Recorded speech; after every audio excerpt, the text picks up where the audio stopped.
vlog, on est le dimanche 2 octobre et j'avais dit que je vous prendrais certainement pas ce week-end parce que j'avais pas forcément grand chose à vous dire, mais finalement j'ai des choses à vous dire. Du coup, je vous avais parlé dans le précédent vlog de ce roman La Sainte Touche de Jamel Cherigui. J'avais dit que ça me tentait beaucoup puisque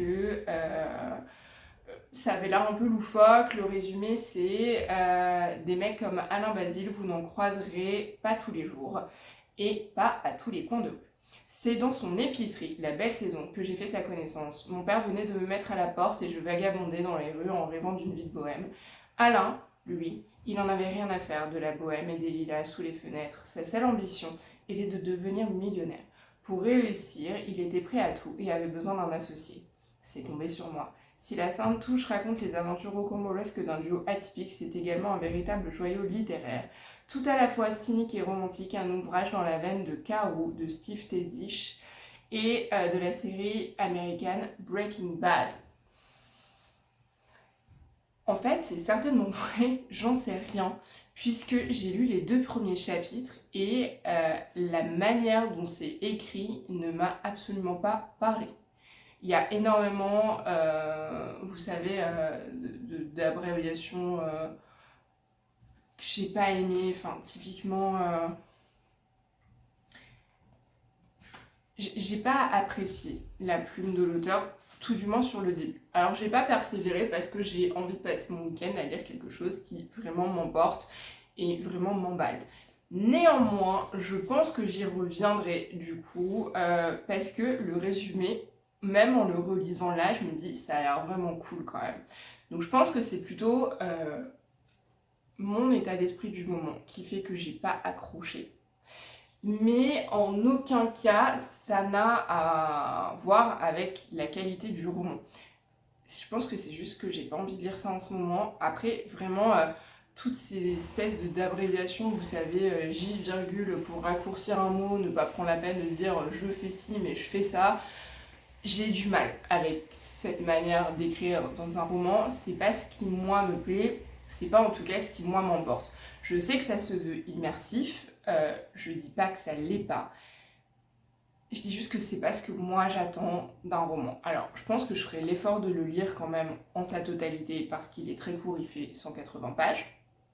Donc c'est pas non plus la mer à boire, qu'on se le dise. Mais là, je l'ai mis en pause. Au bout de 2 chapitres, je me suis dit, ok, j'ai pas envie de lire ça, donc next step.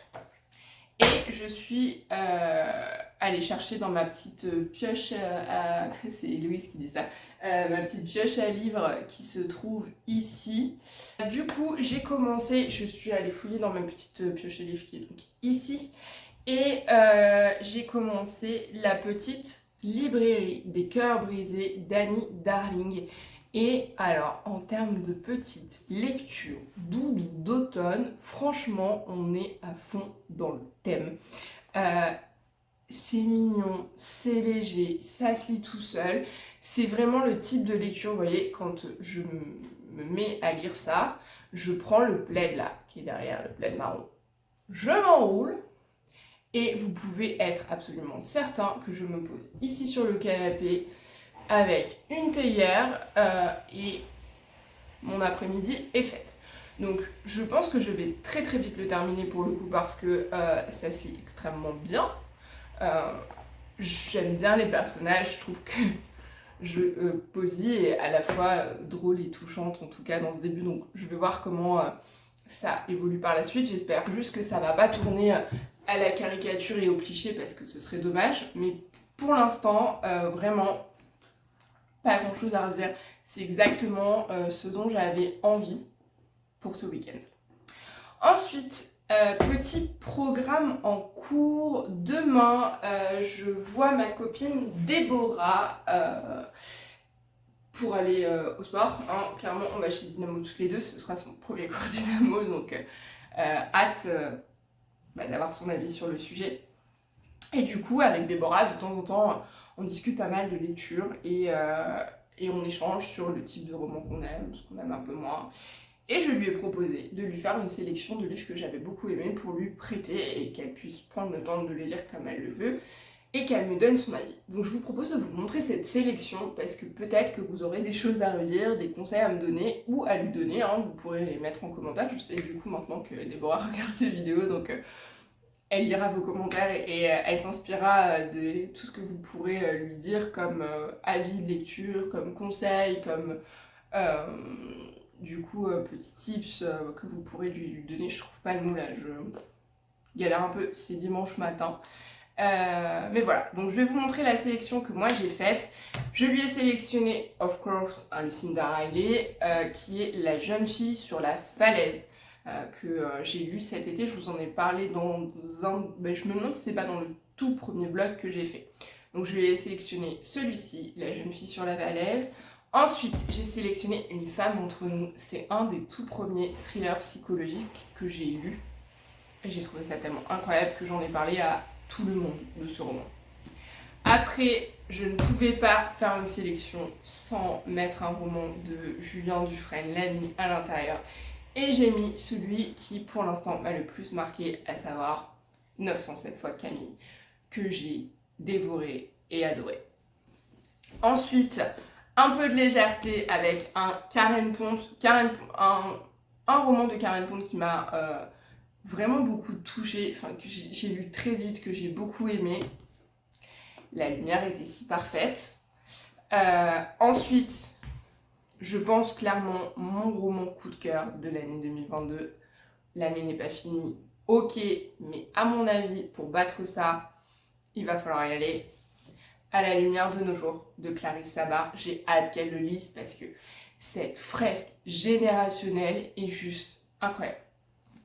Et un autre Charleston qui m'avait beaucoup touchée, vraiment qui m'avait remué même, Un jour de plus de ton absence, de Mélusine Huguet, qui est donc le compte Carnet parisien sur Instagram.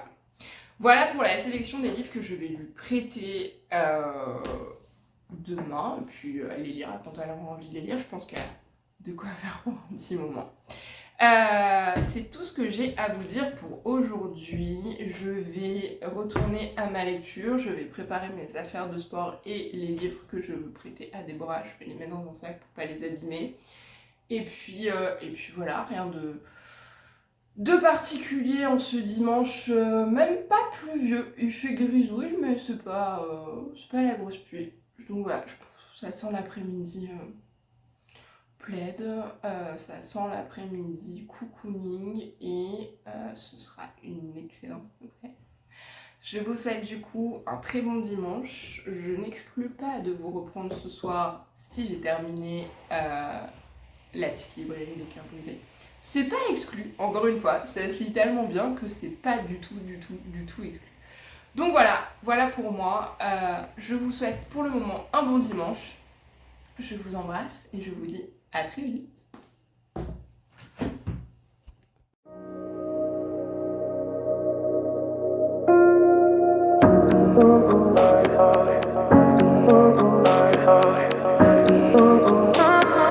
I could have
à tous, bonjour à toutes. Nous sommes le samedi 8 octobre et je ne vous ai pas repris avant parce que j'ai eu une semaine de travail hyper intense, hyper chargée, hyper stressante. J'ai été sur un gros dossier et j'ai eu un sujet avec un de mes partenaires qui n'a pas tenu ses engagements, donc j'ai dû changer de partenaire en moins de 24 heures avant une signature notaire, ce qui est normalement pas tenable comme délai. Donc voilà, j'ai vécu une semaine émotionnellement chargée. Néanmoins, j'ai réussi à avancer tout de même pas mal dans mes lectures, puisque j'ai terminé en tout début de semaine, je reprends mes livres qui sont du coup en bas. La petite librairie des cœurs brisés. J'ai vraiment adoré cette romance hyper cocooning, hyper doudou. C'est exactement ce dont j'avais envie pour commencer la saison, pour commencer l'automne. Dans ce roman, on va suivre Posy. Posy, qui est une jeune femme qui a perdu ses parents relativement jeunes, qui s'est retrouvée du coup en charge de son frère, et Posy travaille dans une librairie. Cette librairie est tenue par une femme qui décède au tout début du roman, donc je ne spoile personne, et va lui être léguée à condition qu'elle soit capable de la rendre rentable. Si ce n'est pas le cas, au bout de 2 ans, cette librairie sera rendue au petit-fils de la propriétaire. Et Posy décide d'en faire une librairie qui sera spécialisée dans la romance. Encore une fois, je ne vous spoile rien, c'est noté dans le résumé. Sauf que vous vous doutez bien que rien ne va se passer comme prévu, que Posy va vivre 1001 aventures, 1001 embûches avant de pouvoir ouvrir sa librairie. Et l'idée, c'est vraiment de la suivre à travers toutes ces petites galères du quotidien, tous ces petits sujets qu'elle va devoir traiter. Et évidemment, vous vous doutez bien, comme c'est une romance, il va se passer plusieurs choses entre les différents personnages. J'avais commencé, et je crois que je vous l'avais dit, je suis désolée, je suis essoufflée. En fait, je ne sais pas si vous vous souvenez, mais j'ai été malade il y a quelques semaines et j'ai du mal à récupérer mon souffle. Donc j'étais en train de vous dire que j'avais commencé l'année dernière le tome 4 qui est le Petit Librairie des Cœurs Brisés, mais ça se passe à Noël. Un Noël à la Petite Librairie des Cœurs Brisés, je crois que ça s'appelle. Et j'avais arrêté parce que hyper spoilé quoi, on parlait de personnages que je connaissais pas. C'est une saga en 4 volumes. J'en ai encore 2 là dans ma palle. Il me manque le 3e ou le 4e. Non, le 4e je l'ai, c'est celui de Noël. Il me manque le 3e. Donc bon, clairement pas ouf, mais j'ai décidé de reprendre la saga à partir du début. Et pour le moment, petit bonbon, c'est pas un coup de cœur évidemment, mais c'est vraiment le genre de lecture complètement cocooning qui fait du bien. Ensuite, lancée dans cette histoire de librairie, j'ai acheté plusieurs... Non, je vais d'abord vous parler de ma deuxième lecture que j'ai terminée. Lecture que j'avais commencé en tout début de semaine, après avoir... Je l'ai commencé mardi. Et of course, j'ai adoré puisque c'est un roman que j'avais déjà lu en fait. Je vous en ai parlé plusieurs fois. Oula! Il s'agit du Cœur singulier de Millie Davis. J'avais eu la chance de le lire bien avant sa parution et je l'ai relu là. Je suis désolée, j'ai mon chat qui fait n'importe quoi. Mimi, je vous demande un tout petit instant.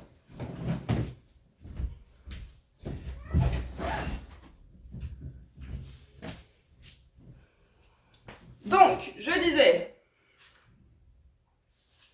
Le Cœur singulier de Millie Davis. Donc, j'avais eu la chance de le lire bien avant sa parution. Sarah me l'avait très gentiment envoyé afin que je puisse le lire tout de suite après la sortie de son premier roman qui s'appelle Amour, gluten et sororité, et non Amour, gloire et sororité comme j'ai pu le dire dans la dernière vidéo. Du coup, évidemment, relecture pour moi et à nouveau, j'ai été transportée par les personnages, complètement conquise par ce professeur Burton que je trouve charmant au possible. Euh, Évidemment conquise par Millie, qui est une jeune femme qui se donne les moyens de réaliser ses rêves, qui se laisse emporter par ses émotions quand c'est nécessaire, qui néanmoins est capable aussi de poser des limites quand c'est utile. Millie, c'est un personnage qui est extrêmement touchant. Et ce professeur Burton, et juste, on en avait déjà parlé avec Sarah et on avait beaucoup ri à ce sujet, je pense le fantasme de beaucoup de femmes, hein, clairement, c'est l'homme idéal. Professeur Burton, si vous existez dans la vie, je suis là. Je suis ici.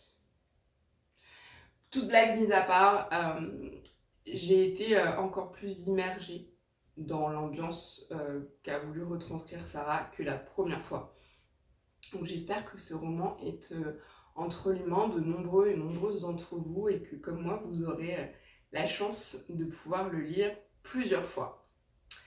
Ensuite, aujourd'hui commence, et je n'ai pas encore commencé, mais je vais m'y plonger dès que j'aurai fini de tourner cette vidéo, monter le vlog et que je l'aurai uploadé dans mon ordi. J'aurai fini de faire tout ce que j'ai à faire, quoi. Je vais me mettre à la lecture commune d'un tourbillon de sable et de cendres d'Amy Armand. J'en ai entendu beaucoup de bien. Emeline m'avait demandé si je participais à la lecture commune et je lui ai répondu que ce serait avec joie. Je n'ai pas lu le premier tome, mais je l'ai acheté cette semaine. D'ailleurs, je vais vous montrer tous les achats que j'ai pu effectuer dans la semaine. Il y en a quand même quelques-uns. Tout ça sponsorisé par ma carte bleue, comme dirait Sophie, évidemment, mais je ne regrette rien. Donc voilà, hâte de m'y plonger, j'ai hâte de m'immerger dans cette ambiance d'après-guerre ou de pendant la guerre, je ne sais plus exactement, dans les années 40, donc toute fin de guerre, tout début de guerre plutôt, toute fin de guerre, si seulement. Mais voilà, j'ai pas envie de trop lire le résumé parce que j'ai vraiment envie d'avoir la surprise. Dites-moi si vous participez à la lecture commune Charleston. Les groupes ont déjà été créés. Moi, je suis dans le groupe 2. Donc, n'hésitez pas à me dire s'il y en a certaines d'entre vous qui sont dans mon groupe et qui passent par là. Faites-moi coucou, ça me fera très plaisir. Ensuite, dans les achats, du coup, sponsorisés par ma carte bancaire, je suis tombée sur La Chasseresse aux éditions Hauteville. D'ailleurs, je tiens à souligner que les éditions Hauteville font un travail éditorial absolument incroyable parce que celui-ci là, dont je vous ai parlé tout à l'heure, il est comme neuf alors que quand même je l'ai bien ouvert, je l'ai retourné, je l'ai posé, enfin le truc est nickel. Donc conquise par le travail éditorial des éditions Hauteville. Donc La Chasseresse de Kate Quinn, évidemment achat totalement, mais alors totalement influencée par Angie de la chaîne Madame Chachali parce que elle en a énormément parlé et je crois que dans l'un de ses derniers vlogs elle a lu un autre roman de Kate Quinn, Code Rose ou quelque chose comme ça, j'ai plus le titre en tête. Et elle avait dit à quel point La Chasseresse l'avait transportée, qu'elle avait mis du temps à se rendre compte de l'impact que ce roman avait pu avoir sur elle. Du coup, hyper contente de pouvoir le découvrir à mon tour et lancée dans mon envie de petite lecture doudou, j'ai trouvé La bibliothèque des bienheureux. Je me suis dit que ça irait un petit peu dans la veine de la petite librairie des cœurs brisés. Alors voilà. Pareil, j'ai pas très envie de lire la 4e de couverture parce que c'est des romans qui sont assez courts. Il fait 330 pages. Si je lis le résumé, je vais savoir quasiment tout ce qui va se passer. J'ai acheté d'autres choses que je n'ai pas pris sous la main. Je les prends tout de suite et je vous les montre. Hop.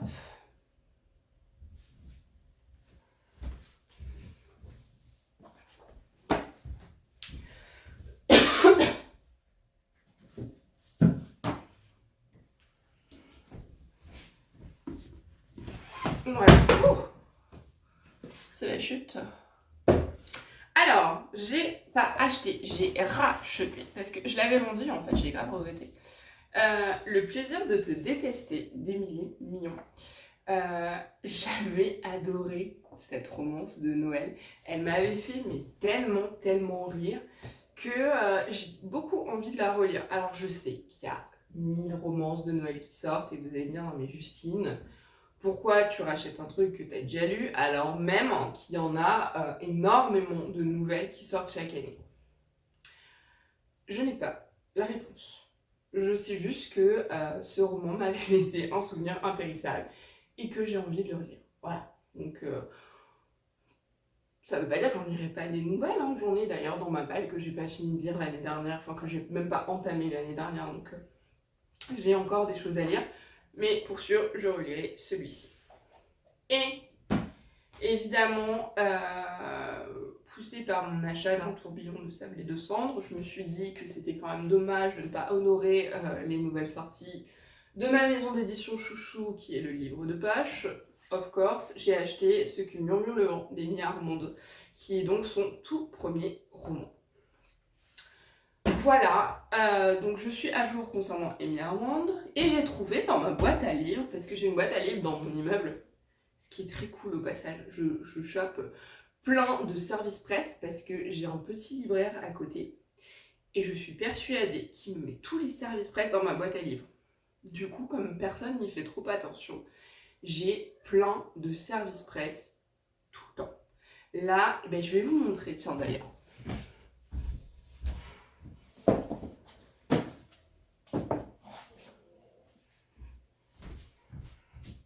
Vous voyez, j'ai quand même chopé des trucs plutôt sympas. Donc, dans ma boîte à livres, j'ai trouvé de Benjamin Wood, Le complexe d'Éden, Bellwether, aux éditions Le Livre de Poche. Donc ça se passe à Cambridge de nos jours. Un soir, en passant dans le campus après le travail, Oscar, aide-soignant, est attiré par le son de l'orgue provenant de la chapelle de King's College. Subjugué malgré lui, il ne peut maîtriser le sentiment d'extase. Dans l'assemblée, une jeune femme capte son attention. Iris n'est autre que la sœur de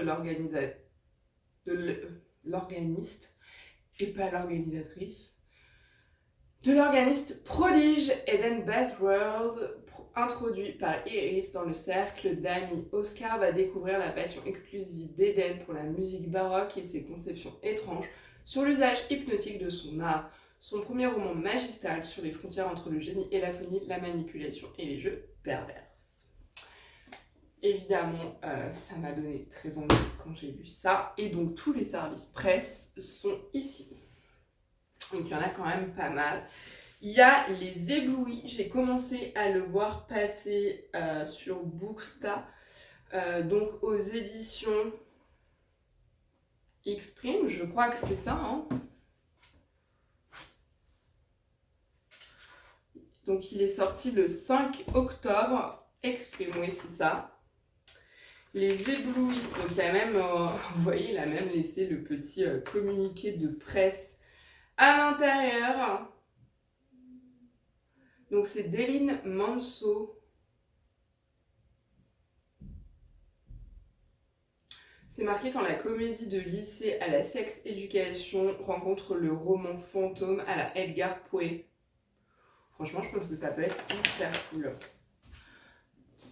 Je pense que je vais le lire bientôt, ça a l'air d'être très chouette ça pour, vous savez, la période un peu Halloween et tout là, ça peut être cool. Ensuite, La seconde femme aux éditions Premier Parallèle. C'est vraiment l'idée de se dire, c'est un petit peu un communiqué sur le fait que les femmes aient le droit de vieillir et comment sont générés tous les complexes des femmes qui prennent de l'âge à cause de l'image de ces actrices qu'on revoit absolument tout le temps à la télé, qui ne vieillissent pas, qui sont des femmes éblouissantes année après année sans jamais prendre une ride. L'idée, c'est un petit peu de se décomplexer là, les filles. J'ai trouvé ensuite le roman de Sylvie Pouillou, Clandestine, qui parle du mouvement pro-IVG à la suite du procès de Bobigny dans les années 1973 et 1974. Clairement un essai féministe. Voilà pour tout ce que j'avais à vous dire aujourd'hui.